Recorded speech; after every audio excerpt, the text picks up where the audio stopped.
Hey, this is Off the Cuff, and I'm Steve from TorahFamily.org. You know, when discussing the end times, the topic of the temple being remade seems to always come up, well, for many people anyway. In fact, many are looking for another temple to be made before the end times even start. This is mostly because of what Paul says in 2 Thessalonians. He said, "He will oppose and will exalt himself over everything that is called God or is worshipped, so that he sets himself up in God's temple, proclaiming himself to be God." However, it is often overlooked that the word for temple here is not as frequently used for the stone temple.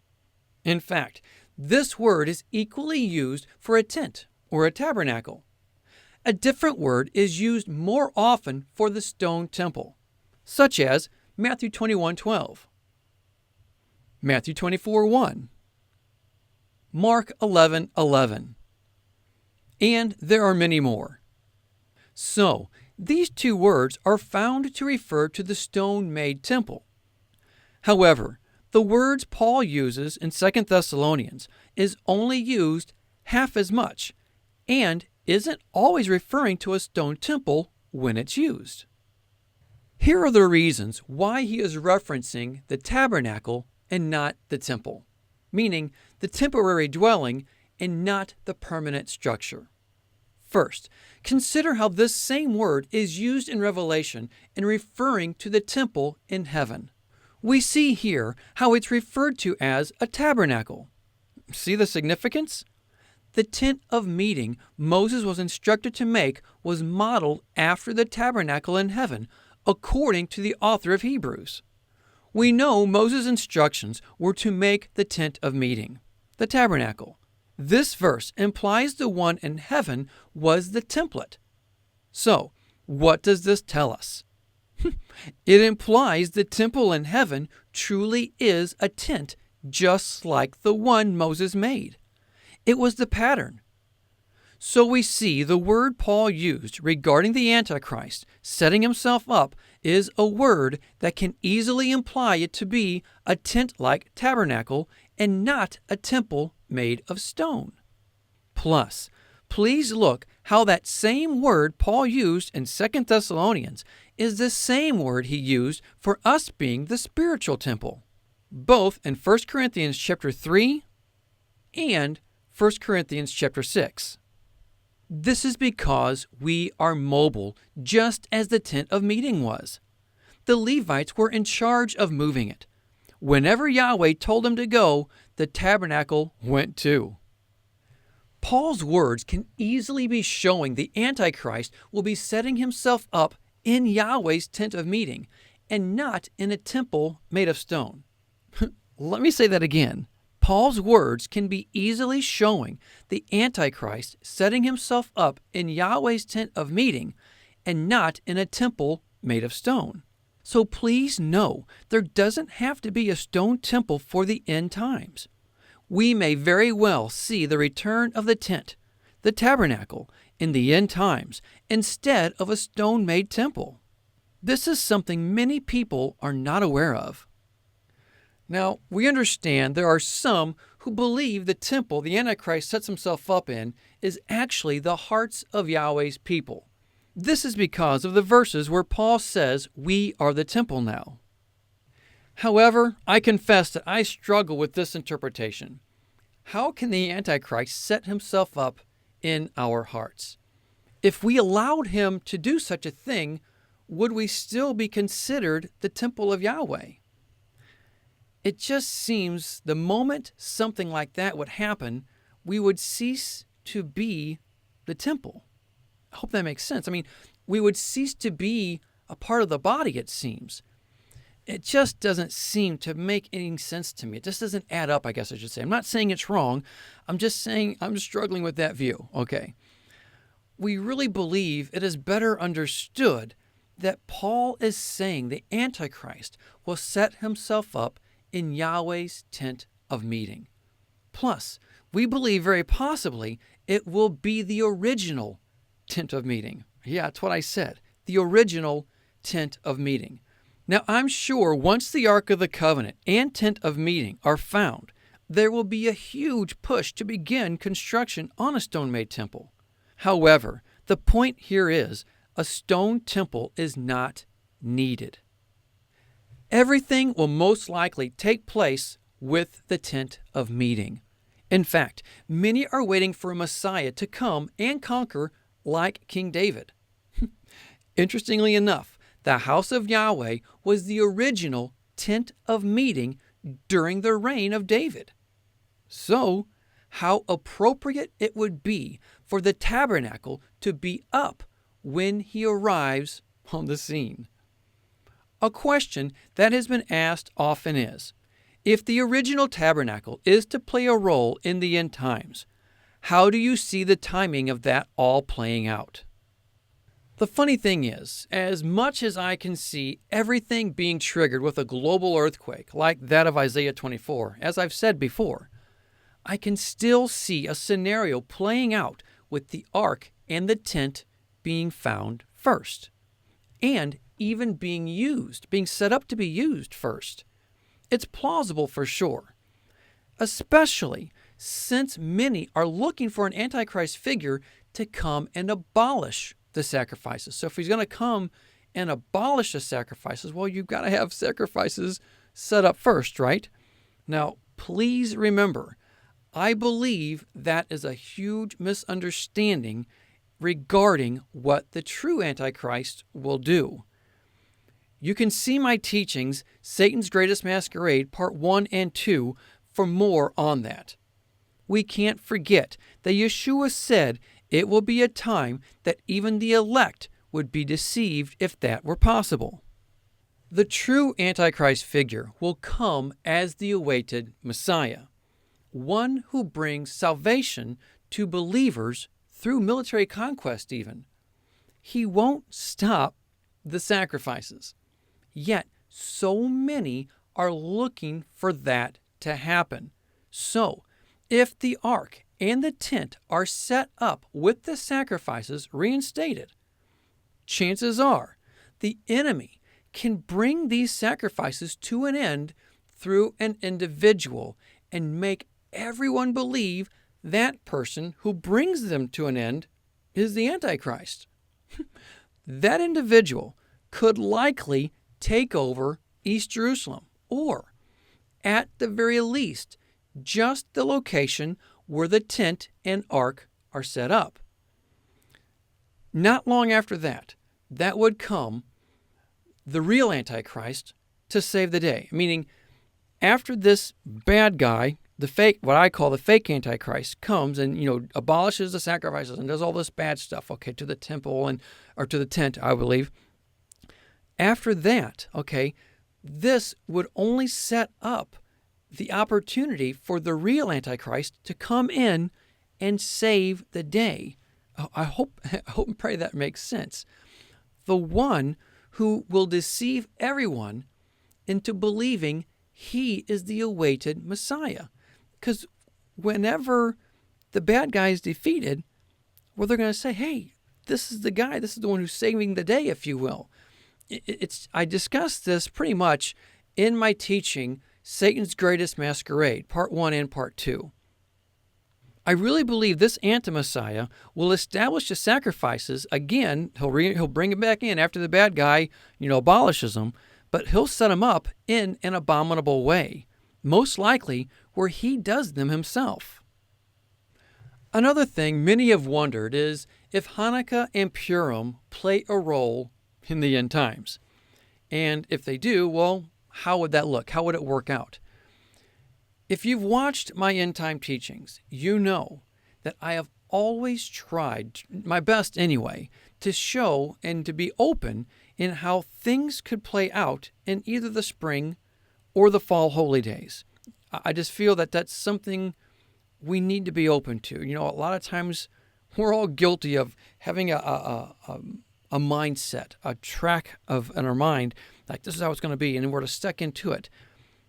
I respect that in all of us, but I think it can be dangerous just the same.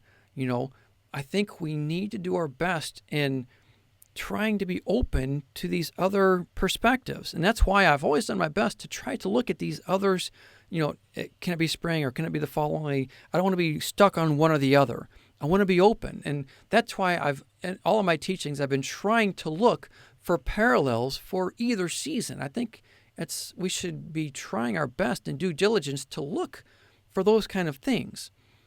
But something I have not looked at as much, that is anyway, is that of how Hanukkah and Purim can play a role. Yeah, I've considered it. I guess I just haven't stressed it a whole lot, mainly because, well, they're really not feasts of Yahweh. And I don't mean to offend people, but hey, it's not a biblical feast that Yahweh says you shall do this. Okay. Now, they're definitely things from in history. They mark significant things in the Jewish history. So could they play a role? Well, yeah. In one light, I could say so, because if you look at Isaiah 46:10, it says, I make known the end from the beginning, from ancient times, what is still to come. I say, my purpose will stand, and I will do all that I please. So in this light, we have to realize that they're still a part of ancient times. Plus, according to Ecclesiastes, we see it saying, what has been will be again. What has been done will be done again. There is nothing new under the sun. So yes, I believe we really need to be open in how these days could play a role in the end times. There's multiple scenarios in how Hanukkah and Purim could have significance in the end, to which I believe we should at least be open to possible scenarios and try not to be insistent that, our view or our understanding is the only correct way. A possible thought that I believe could tie these festivals into the end times is a scenario I started pondering back in 2015.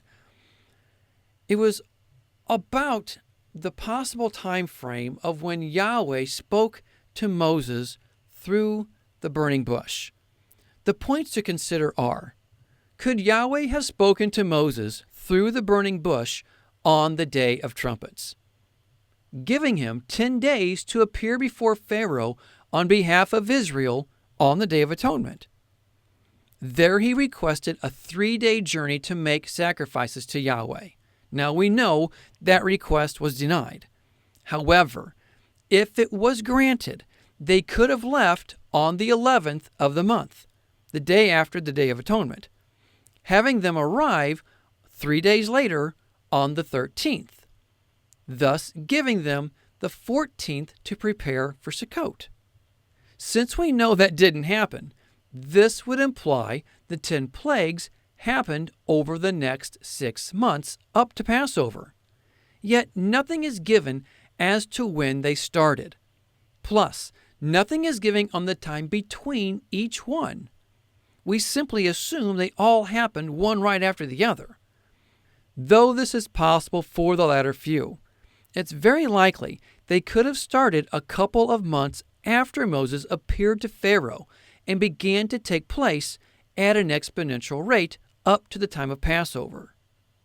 The thing is, Moses was confident Israel was going to be going for the sacrifices when he appeared to Pharaoh. He even complained to Yahweh, saying the added workload was all his fault, and asked why Yahweh made him do it. I believe an issue we have is over the last 70 years, we have had TV shows and movies that sum everything up within like 30 or 60 minutes. So it's easy for us to read this story and assume it all works in place in just a little short time frame, all right around the springtime, Passover. But I have to say that I'm not thoroughly convinced it happened that way. It's very possible it all started in the fall and led up to Passover. One of the first places they even went to when leaving at Passover was a location named Sukkot, making me wonder all the more if that is an indicator of where they would have gone 6 months before. The point is, just as things could have started with the plagues beginning sometime after Sukkot and leading up to Passover, the same situation could repeat for the end times. From ancient times, what is still to come kind of thing. Interestingly enough, we see Hanukkah and Purim falling right in the midst of that time frame, between Sukkot and Passover. What I also find interesting is how 2 Maccabees shows the rededication of the temple, which is commonly called Hanukkah, actually being tied to the celebration of Sukkot. 2 Maccabees chapter 10. And they celebrated it for 8 days with rejoicing, in the manner of the Feast of Booths, remembering how not long before, during the Feast of Booths, they had been wandering in the mountains and caves like wild animals. Therefore, bearing ivy-wreathed wands and beautiful branches, and also fronds of palm, they offered hymns of thanksgiving to him who had given success to the purifying of his own holy place. So, they basically remembered Sukkot at that time, since they were unable to celebrate it at the appointed time. Now, this is where things start to get a little more interesting, at least for me. You see, a funny thing that caught my attention is what was said regarding this date in the book of Haggai. Haggai chapter 2. On the 24th day of the 9th month. Now this is the day before Hanukkah. In the 2nd year of Darius, the word of Yahweh came to the prophet Haggai. Jumping to verse 18. From this day on, from this 24th day of the 9th month, give careful thought to the day when the foundation of Yahweh's temple was laid. Give careful thought. The interesting thing here is how this is all spoken just 3 verses after a set of verses based in the time of Sukkot. Haggai chapter 2, starting in verse 1. On the 21st day of the 7th month, the day before the last day of Sukkot, the word of Yahweh came through the prophet Haggai. Then, look at verse 6. This is what Yahweh Almighty says. In a little while, I will once more shake the heavens and the earth, the sea and the dry land. I will shake all nations, and the desired of all nations will come. And I will fill this house with glory, says Yahweh Almighty. Now, notice how Yahweh repeats in the 9th month what he said he's going to do in the 7th month, as if it's still yet to come. Haggai 2:20. The word of Yahweh came to Haggai a second time on the 24th day of the month. Tell Zerubbabel, governor of Judah, that I will shake the heavens and the earth. I will overturn royal thrones and shatter the power of the foreign kingdoms. I will overthrow chariots and their drivers, horses, and their riders will fall, each by the sword of his brother. So, was Sukkot remembered at the first Hanukkah by accident or by design? Possibly foreseen through the prophet Haggai to have a lingering significance, but not delaying past its latest possible fulfillment as noted in Habakkuk. It truly makes you wonder. Another interesting note is how it's not uncommon for the winter solstice to be around the time of Hanukkah. Now you might be saying, well, what's the significance of that? Well, one can't help but wonder if it could answer Yeshua's statement he made in Matthew chapter 24. That being said, I don't believe the reference to the Sabbath here in this verse is a Sabbath day, but rather a Sabbath year. And please don't forget, the Jubilee is considered a Sabbath year for the land just as the 49th is. In all of this, the thought to ponder is if the tabernacle, meaning the tent of meeting, and the Ark of the Covenant could be found during, or maybe even just before, a future Hanukkah. This is what it's kind of premised on. If so, it would definitely parallel the time for it to be cleansed in accordance with the very purpose and even meaning of Hanukkah itself. So it's found, it's cleansed, and then immediately, I can only imagine that they would be working feverishly to get the sacrifices all set up again. This, would then pave the way for, because so many people are waiting for this bad guy, the Antichrist, to come and do away with sacrifices. Well, that would pave the way for that. So then he comes and does this. And then that would set up for the real Antichrist, the real Anti-Messiah, to come and defeat this guy at Purim, paralleling the time when the Jews being saved by their enemy. So you can see both of these feast days, man-made Jewish feast days, not Yahweh's feast days, but they're still festivals celebrated by the Jews. You can see how these could play in a role of some way in the end times, and they would accept it as such because it would match their history, if you will. This would then result in that man, the real Anti-Messiah, pursuing the saints at the time of Passover, or I believe most likely the end of unleavened bread.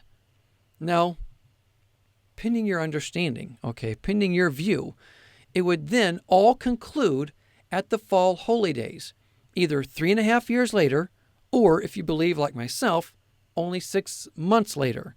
And again, concluding at the fall holy days. Now, for my understanding on the 6 months, please see my teachings titled Declaring the End from the Beginning and Armageddon and the Parousia. Interestingly enough, I confess that this scenario with Hanukkah and Purim could also answer the 1,335 days and the 1,290 days as mentioned in Daniel chapter 12. Now, contrary to what many believe, I see these time frames that are given here, I see them to actually have the same end date. They all end on the same day, that being the same end date of the 1,260 days, meaning they all end at the same time. Thus, they will all start independently from one another. Now, since they start independently from each other, meaning the 1,290, the 1,335, these will not be cut short like the 1,260. I hope that makes sense because, again, they all end at the same time. But the 1,335 starts way over here, and then the 1,290 will start also before the 1,260 would start. And it's the 1,260 that I personally believe that's what gets cut short. So only the 1,260 will be what gets cut short. I hope and pray that makes sense. Well, that's all I have. And I realize, oh my goodness, that's a lot. So, yes, there's a lot to think about here and to consider. But that's what I ask you to do. Think about it. Pray about it. But more than anything, be a doer of the word and not a hearer only. Until next time, Shalom.